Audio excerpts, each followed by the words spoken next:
लाहौर में दो मसीह भाई शादी से इनकार करने पर मुस्लिम लड़की को ज्यादती का निशाना बना दिया गया। इसी हवाले से हमें मजीद अपडेट कर रहे हैं CEO crime investigation team Arshad Jameel Rajput.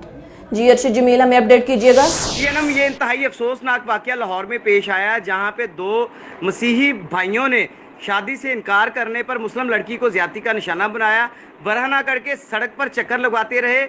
ये अगर किसी अक़लियत के साथ हुआ होता तो पार्लियामेंट से लेकर टीवी स्क्रीन तक और टीवी स्क्रीन से लेकर सोशल मीडिया पर तूफान बर्पा हो जाता। लेकिन मुनाफकत की इंतहा देखें कि एक गैर मुस्लिम जो मुस्लिम लड़की के साथ ज्यादती करते हैं और बरहना करके ऐसी कंडीशन में गलियों मोहल्लों और चौराहों पे घुमाते हैं, उसे जलील और बदनाम करते हैं, उसकी इज्जत को तार तार कर देते हैं। इस पर किसी ने आवाज़ बुलंद नहीं की और ना ही किसी ने इस पर जो है बाकायदा तौर पे किसी सियासी पार्टी ने या किसी मजहबी पार्टी ने इसको लेकर कोई आवाज़ उठाई हो। जी बहुत शुक्रिया अरशद जमील, हमें अपडेट करने का।